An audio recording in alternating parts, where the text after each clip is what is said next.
Hello, everyone. I'm Rebecca Weber. You're watching Better for America, presented by AMAC, the Association of Mature American Citizens. Folks, we have one incredible interview today. Joining me shortly is January Littlejohn, a parent advocate for Do No Harm. This is an organization that is truly fighting in the good fight to protect our children, so stay tuned. Don't go anywhere. The Association of Mature American Citizens is the conservative voice for Americans 50 and older. AMAC is fighting for the values that you hold dear. Join today. Together, we can write the course of America. Joining me now is January Littlejohn. January, thank you so much for being here with me today. Thank you so much for having me, Rebecca. You know, January, I got to know a little bit more about your story when you joined us at AMAC's Boot Camp for Boomers in the Villages, Florida, and I had this incredible opportunity to really learn more about what you went through. And when we spoke, I thought, you're someone that ought to be telling your story to more and more people, because what's happening across this country is very, very real. And as I shared with you earlier, over 2 million AMAC members feel very strongly that we, AMAC that is, need to be doing more to protect our children. They're concerned about the future of this country. They're concerned about the future generation. So many of our listeners may not be aware of how you were personally impacted by this ideology which led you to Do No Harm, where you're advocating. We'll talk more about Do No Harm in just a few moments, but first I'd like for you to share the story about your daughter's journey, because I think while so many people, you know, they don't believe that this could happen to them, and others are looking for hope. They can't imagine that they would ever find themselves in such a position. I think that your story is a real life and personal example of how it can happen to anybody. So I'd love for you to share, and we thank you so much for your courage and wanting to do good for all of America. Yes, and thank you again for having me on. So our 13-year-old daughter at the height of COVID in 2020 came to us and told us that she no longer felt like a girl. And this was shortly after 3 of her friends at school, at her local middle school, had also suddenly declared a transgender identity. And today, transgender is really an umbrella term for any identity that a child chooses, and children are being taught through gender ideology that they can choose to be a girl, a boy, neither or both. And so at the time of our daughter coming to us and expressing confusion, she was identifying as gender fluid, which is one of these made-up identities, and that morphed into non-binary. But you know, the point is over 2 years' time, her identity changed 4 times. So it became very clear to my husband and I that our 13-year-old daughter was confused.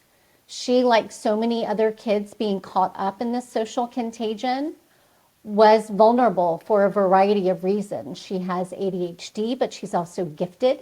So sometimes that can read as autism, like some spectrum type behavior. She has difficulty fitting in, you know, finding and making friends and making those friendships last in a meaningful way. So, you know, this is a long story, but I'm going to try to keep it short. But the bottom line is we are very engaged parents. I was volunteer of the year at this middle school, and I was also a substitute teacher in our county. So I was well known at this school. And when school started in the fall, we let a teacher know that our daughter was confused, that we were not affirming the identity at home, that I thought it was directly related to her friend group, and that we were seeking counseling to help us navigate this issue as a family. 2 weeks after I confided in the teacher, who, by the way, turned out to be the LGBTQ advocate on campus, my daughter got into the car and said she had a meeting about her name, which I thought they would treat as a nickname, because a lot of these kids, it escalates very quickly. So my daughter wanted to rename herself and go by different pronouns. And she told me she had a meeting that I was not aware of. And so I immediately contacted the guidance counselor whom I had a relationship with, because my daughter has a 504 plan on file for her ADHD accommodations. And I was called back by both the guidance counselor and the assistant principal and told they could not give me any information about the meeting they had with my child, that my child was now protected under a non-discrimination law. And so I'll pause there and see if you have any questions. But you know, this situation, that one meeting, which turned out to be the social transitioning of my child, propelled us on a path that my husband and I were really unprepared to be on. I do want you to share more about that path, because this is something that's happening all too often, it seems. I personally do know many people who have been subjected to similar situations. They're not quite sure how to handle it. And you know, I just think that the whole idea that the teachers are saying you cannot be privy to, you know, your 13-year-old daughter's conversation with a teacher or guidance counselor or whomever at the school is entirely wrong. It's backwards. We've got to make sure that parents have rights. And parents, those children are yours. They're not the government's. They don't belong to the school unions or the teachers. So tell us a little bit more about that journey. Tell me a little bit more about how you handle this, because this is something that there are mothers and fathers, grandparents and grandfathers out there that are listening, that are saying, this is something I am going through. As a parent, I think it's got to be incredibly, incredibly difficult, because you're battling sort of, it's one thing to work through these things with your own child and handle that in the way that you think is most appropriate. It's another thing to be stonewalled and to be left out of information that is directly related to your child's mental health and ultimately decisions that could impact their physical health. So if you could, please continue. Well, you're exactly right. And to be honest, I was in disbelief. At the time that this happened in 2020, this was not newsworthy. No one was talking about this. No parent had really taken a stand.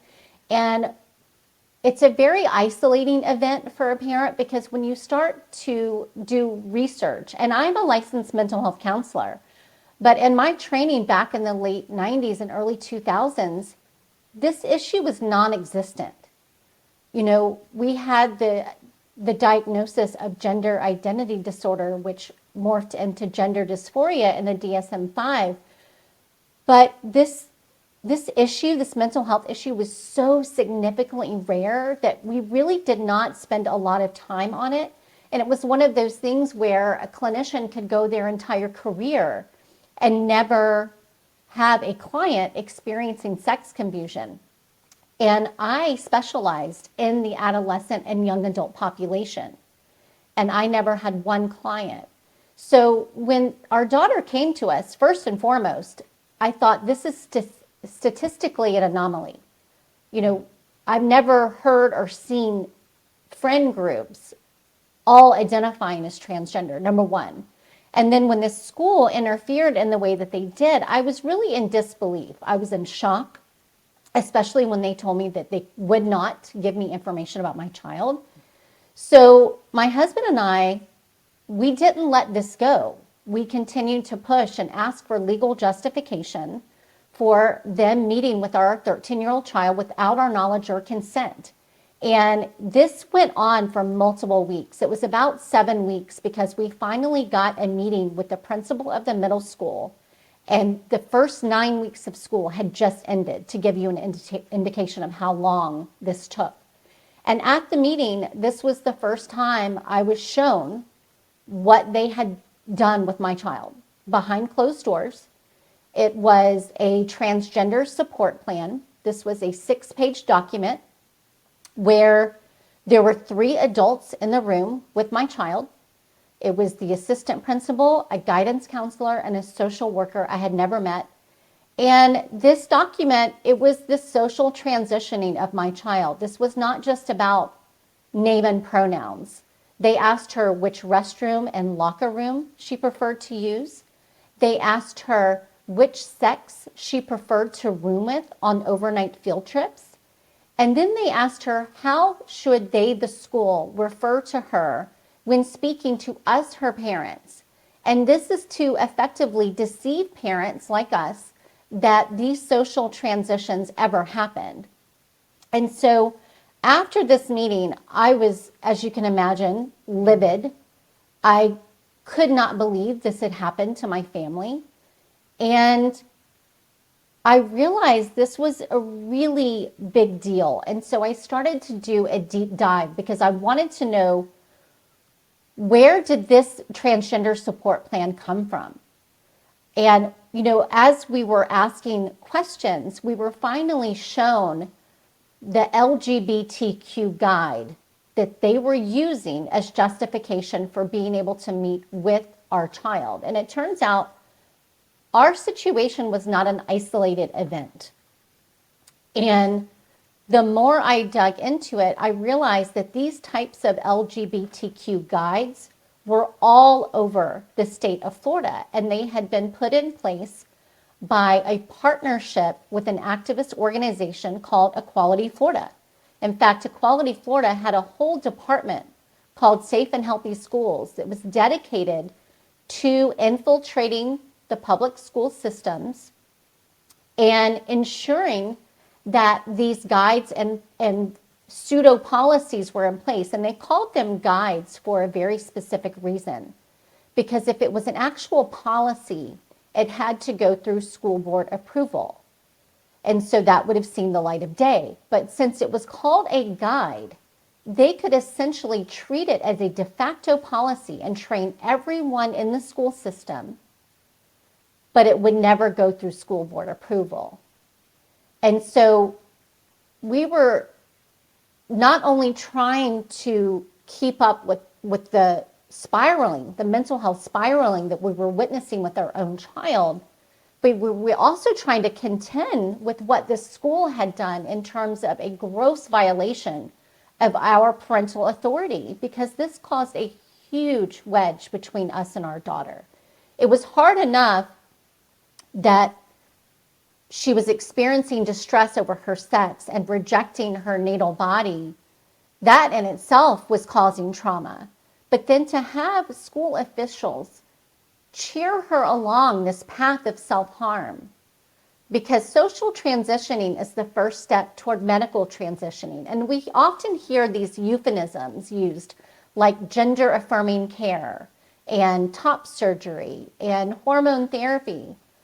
But when you pull back the layers as to what these really are, most people are horrified to learn that the off-label drugs that they are using and calling healthcare are actually causing great medical harm to these very vulnerable individuals, these children that do not have the ability to consent to these irreversible changes that these medical interventions are causing. I mean, we're talking young girls as young as 12 years old getting double mastectomies.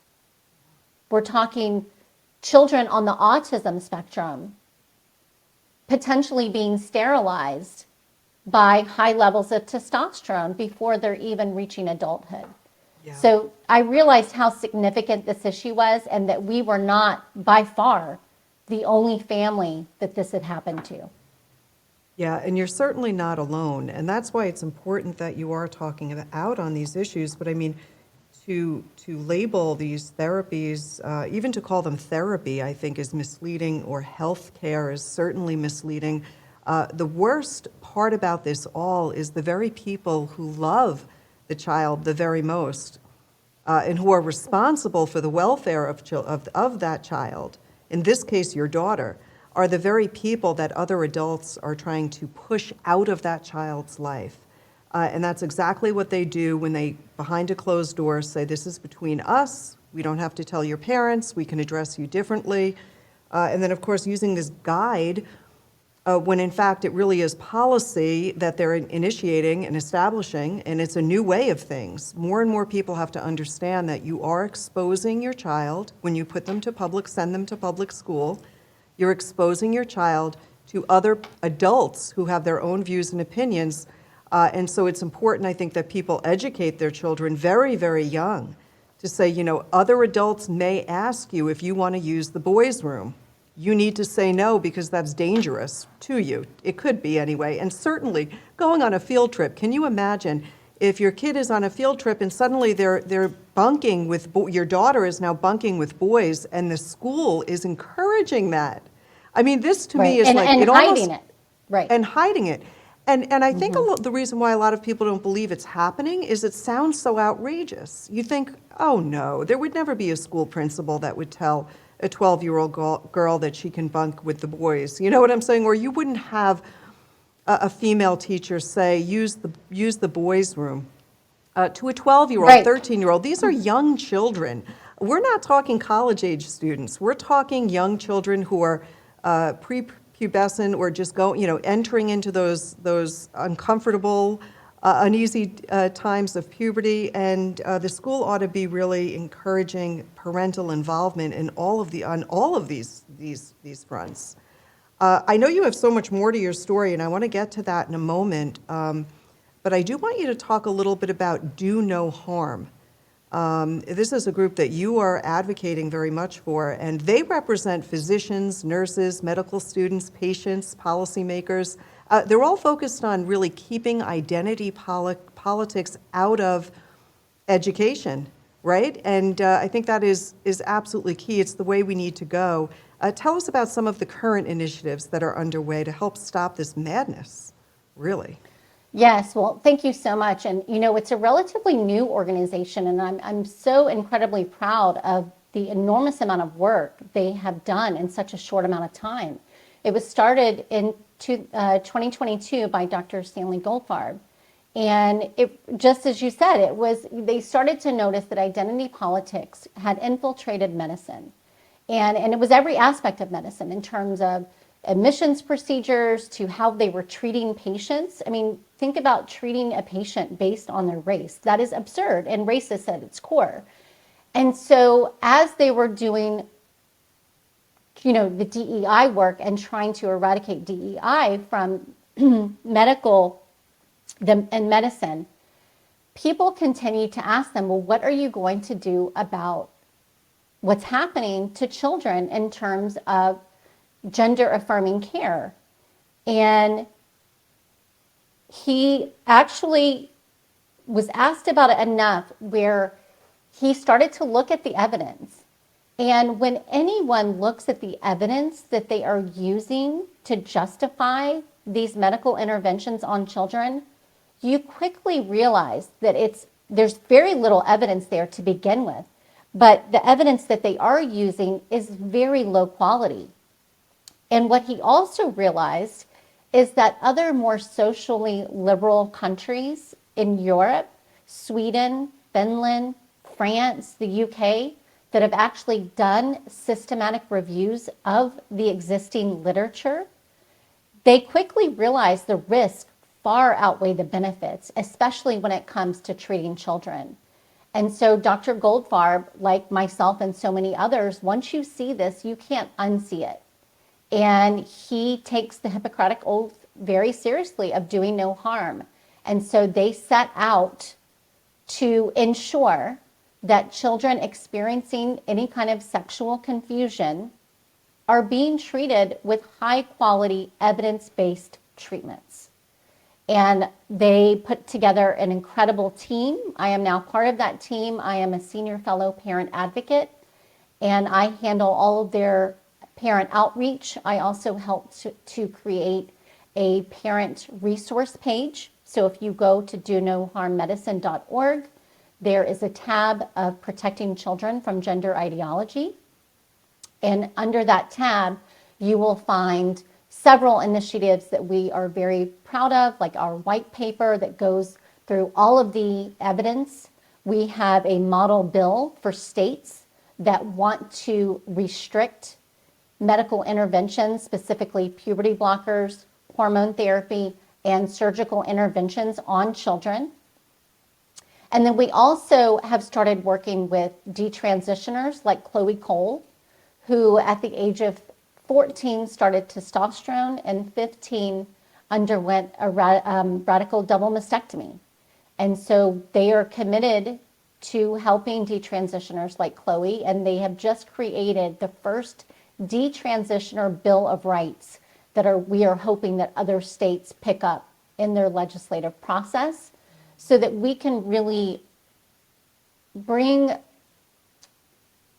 some healing to these individuals that have been harmed by medicine, deeply harmed, both physically and psychologically.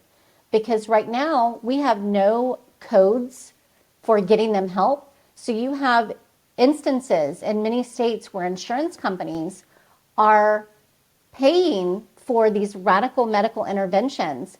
But if that person changes their mind and wants to go back to identifying as their natal sex, there is no help for them. And it's a real huge gap right now in both of our medical and psychological fields to be able to genuinely come alongside these individuals and help them. That is just wonderful. Incredible work that you're doing.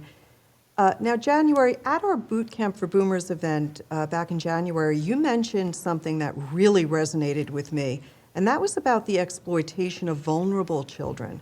You said that hospitals and schools are 100% going after the vulnerable. Can you share a little bit about what you mean when you say that and what you know about this problem?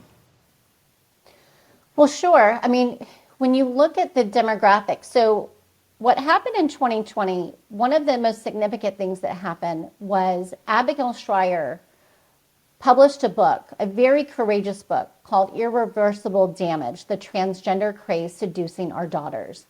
And the book was based upon Dr. Lisa Lippman's research, where she was a researcher. She was predominantly a gynecologist, an actual very liberal gynecologist, but happened to be interested in what she was seeing in her daughter's school, which was clusters of girls suddenly and rapidly starting to identify as transgender and coming out together.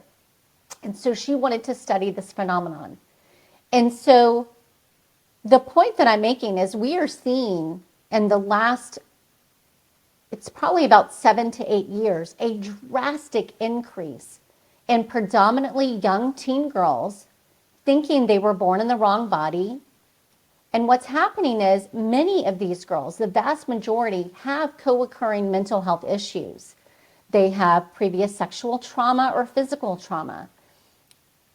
Up to 40% of them are on the autism spectrum. Many of them have histories of eating disorders, depression, anxiety, self-harm. And so this ideology is really preying on those girls who are searching for an answer, searching for a reason for their distress and a solution to their distress. And instead of giving them the real mental health counseling and treatment that they truly need to address these issues, they are getting swept up into transgender ideology, which tells them that all of their issues are because they were born trans.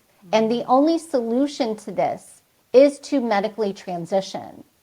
And, you know, what's so tragic about this is many of these girls believe it with all of their hearts that this is what they need to do. And at the end of that road, they are devastated to learn that it was all built on a lie, several lies. Number one, that they could ever be born in the wrong body. That's lie number one. But number two, that they could ever actually become a boy. Because you and I both know, regardless of the physical changes that you make to yourself, that does not change your DNA. That you can never take a female body and turn it into a male body. That's right. And so this is why we are seeing so many detransitioners around the age of 23 to 27, because that is the time when our brains are finally fully developing.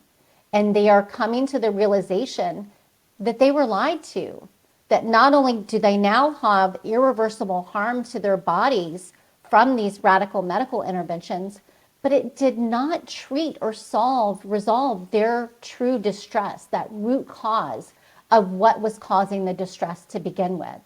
And my heart breaks for these young women because they really are in pain. Many of them really are truly suffering, and they have misdiagnosed their pain, but then they're only affirmed by these doctors and psychologists and therapists that should know better.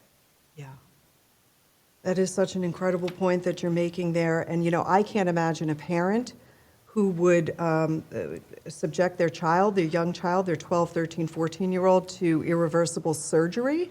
I do believe that it's a form of abuse. What else do you call it? When you're 12 years old, you don't have the ability to make those kinds of decisions that are permanent. And I think that parents are being hoodwinked. Parents are being taught Yes. that they've got to show more empathy and compassion and try to reach over and try to understand, when in fact there's something really sinister, very evil that's going on.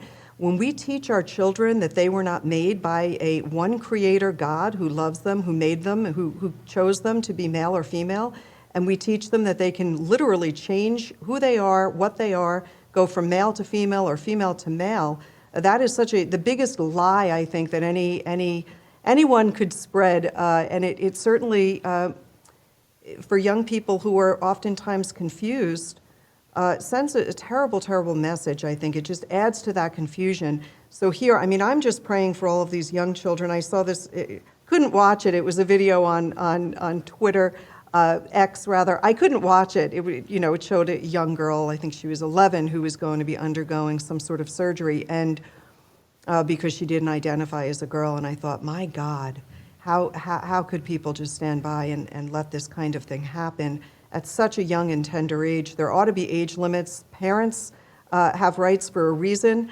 You got to be 18 years old, right, to get into the military. You've got to be 21 years old to drink, drive, vote, you name it. But yet you can go get your breasts removed at 12 years old. I think that there's something so incredibly wrong with this and very much backwards. And I'm thrilled to see that there's a lot of good work that's happening across many different states where they're pushing back and saying, no, parents do have rights, and this kind of thing can't happen to our young people in our state. So we need to continue to work on that front. But I think that we all like to think that we as parents and grandparents, that we can prevent our loved ones from falling prey to this insanity. Now, you pointed out during the event that many are probably hearing this wondering who could fall for it, right? But you assured our listeners then that children are indeed. And the unfortunate reality is that our children are spending way more time in schools than they do at home with family. For those who do not have the resources to homeschool, how can they protect their children in the public school system? Oh, that's a tough question, Rebecca, because, this ideology has infiltrated every aspect of our culture, and schools are really ground zero. And so even here in Florida, and I know many of your members are not in Florida, but even in Florida, we have these amazing laws now to not only protect parental rights, but to try to eradicate gender ideology from our schools. But there are still mechanisms of which this type of ideology is getting in. And in some states, especially out west and then up the northwest, you've got gender ideology, this false belief system that a child chooses their gender identity, that we even have a gender identity, which is made up, and it's completely separate from our sex. This is being embedded in the K through 12 curriculum. It's also getting into schools through social emotional learning. It's getting into schools through before school and after school programs like GSA clubs, formerly known as Gay Straight Alliance, but now it's Gender Sexuality Alliance. And so there's many different ways that this ideology is still infiltrating our school system, and that we haven't even touched on how prevalent and rampant it is on social media, in our, programming like Disney, video games. I had my youngest son recently bring me his video game that he was playing. It was a driving video game. And as he was driving by, there were pride flags.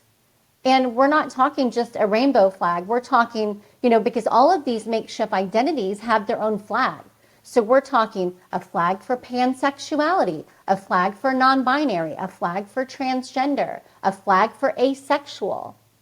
These are all being marketed and targeted toward our children.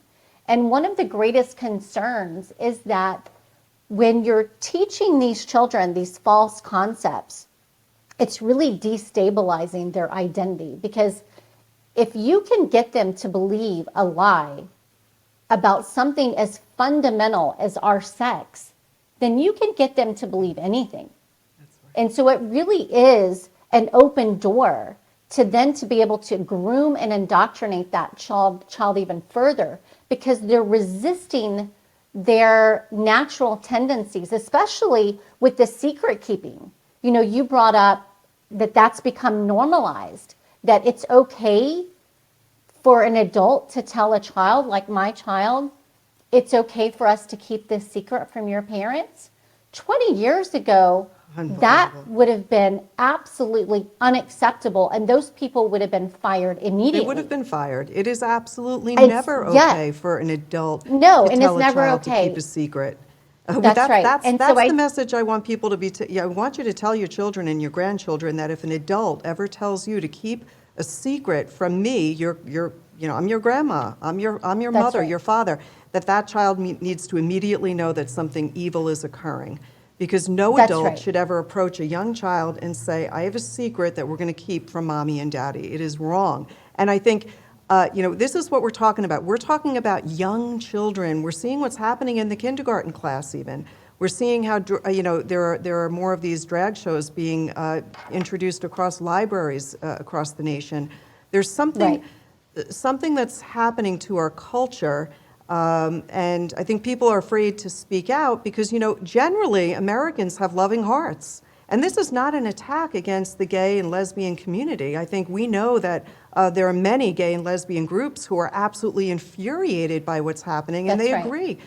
Men shouldn't be playing in women's sports, and young children shouldn't be pressured to undergo irreversible surgeries or be encouraged behind their parents' back to enter into a male bathroom when they're young girls. This is, it's unbelievable that we're even having this conversation today, right? It just seems like something that I couldn't imagine 15 years ago if someone said this will be an issue in the United States. I'd have thought that was impossible, but here we are. Well, it's all been normalized. Look at the normalization that has occurred. And this really started around 2015. When you had Bruce Jenner being celebrated on the cover of Vanity Fair and getting Woman of the Year. That was really the tipping point where our media really started to push this notion of normalizing that there can be such a thing as a transgender child, that they're born this way. And that is just 100% false. Gender dysphoria is a mental health issue. You cannot treat with physical changes to the body. But in terms of protecting children, it comes back to what you just said. We have to inoculate these kids from all aspects of this ideology. That is the only way forward. And that way, when they hear the lies of gender ideology, because it's not an if, even kids that are homeschooled are falling prey to this ideology. Kids that are in private Christian schools can be exposed because, again, it's not just coming in the schools. It's coming from other children. It's infiltrated youth groups. There is no safe place from this. So we have to inoculate the young children so when they hear the lies, they come tell you immediately. They have to be conditioned to know if anyone tells you that it's okay to keep a secret from me or dad or your grandparents, the people that love you the most, those people are not safe, that is dangerous, and you need to tell me immediately. And the same is true if someone tells you, and obviously this has to be age appropriate. So the older the child gets, the more complex and frank you can be with them. But they need to be told that if someone tells you that you can be born wrong or, starts to talk about anything to do with your gender, you need to tell me. I want to know what's going on. And so it's just really, really important that, number one, parents and grandparents know and understand gender ideology so that they can truly fight back against it and inoculate their grandchildren. January, I can tell you that if I was born, if I was 8 years old or 12 years old, 15 years old today, I probably would have been confused. I can tell you that much because I can remember being 11 and 12, 13. Those were tough years.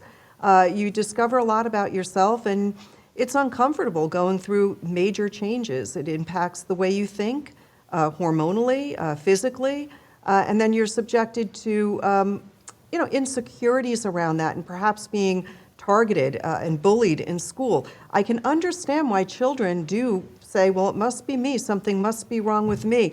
I must be in the wrong body. We just need to encourage our children to talk to us. We need to love our children and our grandchildren and not approach it to shame them or to make them feel bad for how they feel, but rather to try to uncover what might be some of what's causing this, and how do we fix it? How do we get back to identifying sort of what is causing that confusion among children? And we know that it does not help when adults in schools put all of this in front of them as if it's a fun game or something to try. These are brains that haven't fully matured yet. So I'm just all about protecting our children, all of our children. In January, I applaud you because you have so much courage to come out and speak on this. You've been personally impacted. Your family has been impacted. And I'm curious where you're at today. I mean, you mentioned this was in 2020 when your daughter was, when you were first recognized that she was faced with these private conversations in school and gender confusion. 4 years later, how are things? Well, I really appreciate that question. And before I answer that question, I just want to go back to a point that you just hit on. These are impressionable children. So think about that. This is how nefarious this ideology is and the adults that are pushing it. Because we've got kids that believe in the tooth fairy. Kids Yes. believe I believed in Santa Claus until I was 11. Well, that's right.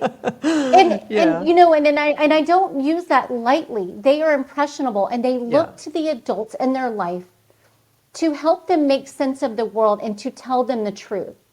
And so I think it's really important for people listening to understand that, we are being told it is kind to affirm. It is not kind to lie. It is not kind to make someone think that they were born wrong.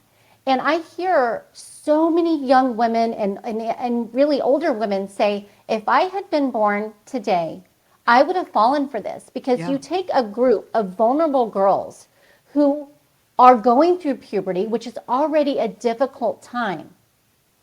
And instead of those girls giving the body positive message of being told, you know what, everybody felt this way. Puberty is hard. Everyone's uncomfortable with their body as you're going through these changes, but it's going to be okay and you're going to get through it.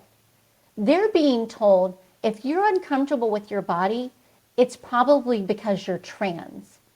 And then you couple that with these Google personality tests, and if you Google, am I trans, you will get at least 20 links coming up where if you took that, Rebecca, if you took that test, am I trans, you would be trans. Because a lot of these tests are based on very archaic gender stereotypes. So you've got girls falsely believing, well, I like masculine things. I don't really fit into the girl box, so I must be a boy. This is nonsense. And it's what women worked so hard in the 70s to eradicate. And so I need people to not blindly listen to what culture is saying and to critically think about is this true? Is this good for kids? Is this good for society? Does this make sense to have men in women's prisons, men in girls' sports, boys in girl bathrooms and facilities? And the vast majority of Americans believe, of course not. That does not make sense. It's a very small vocal minority. But, I am finding success We found success walking our daughter through her confusion. It took a very long time, and there is no straight line out of this.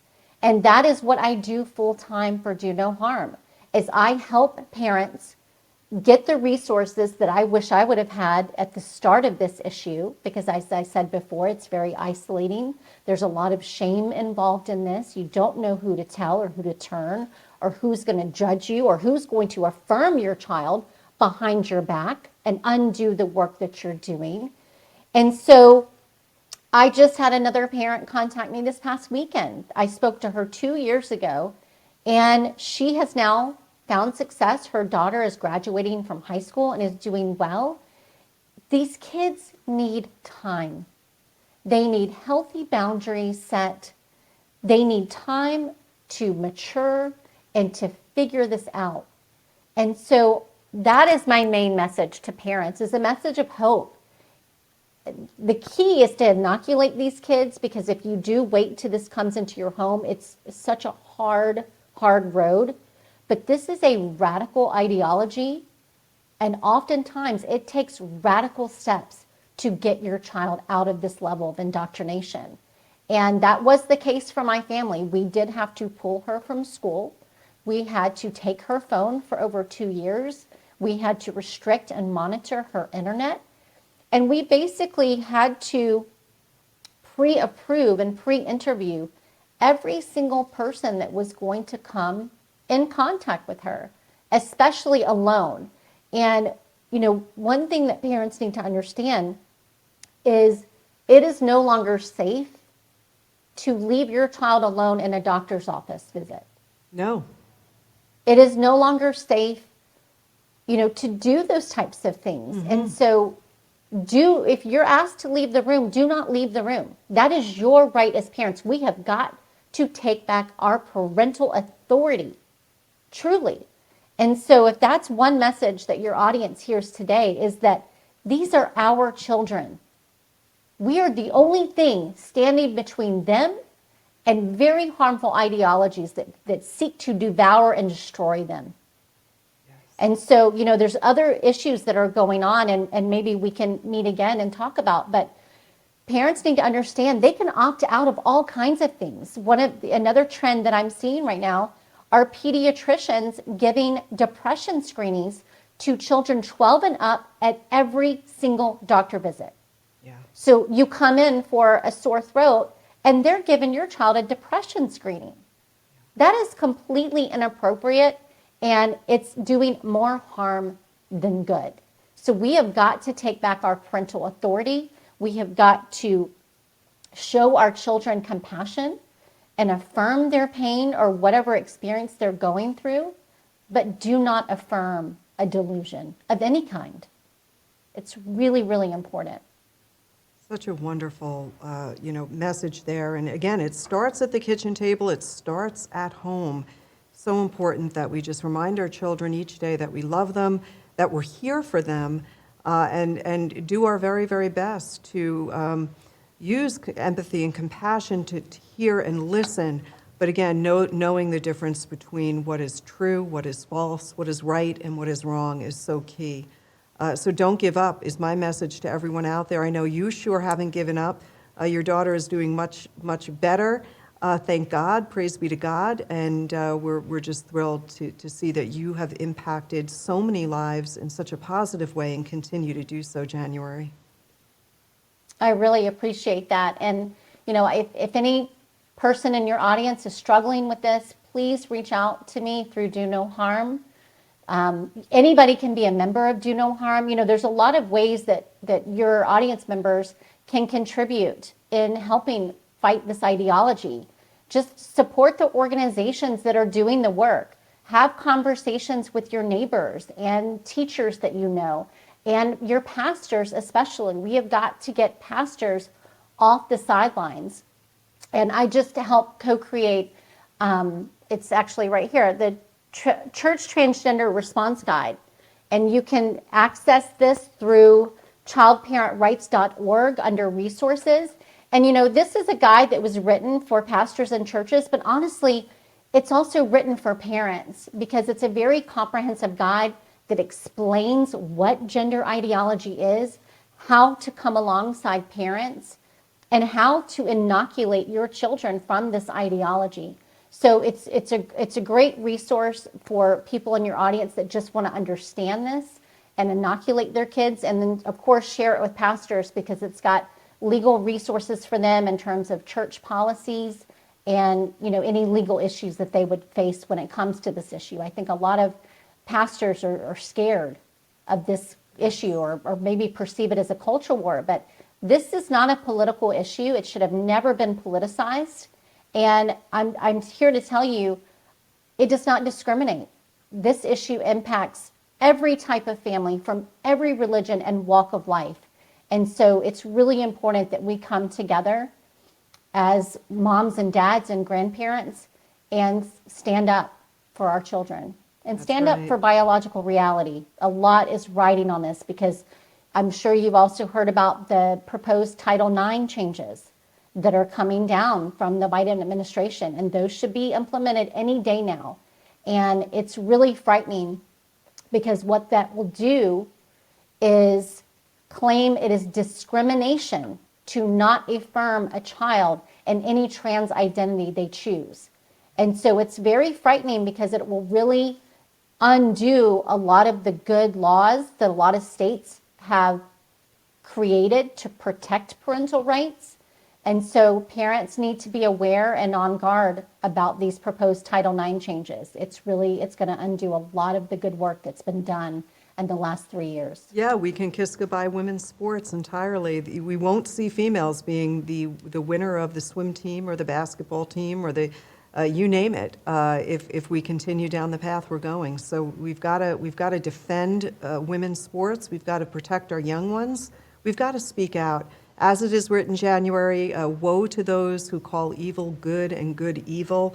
That's what we're seeing in this nation, which is why it's so important that you continue to do the great work that you're doing. January Littlejohn, thank you so much for being here and sharing your time with us. This is such an important issue. It resonates with me for sure. I'm a grandmother, a mother, and we just need to protect those little ones. So keep up all of the great work, and God bless you, January Littlejohn. Thank you. Thank you so much for what you all are doing, and God bless you as well. Thank you so much. Hello, AMAC members. Get ready for your next adventure with exclusive access to TripWise, the travel protection plan brought to you by our partner, Trip Insurance Consultants.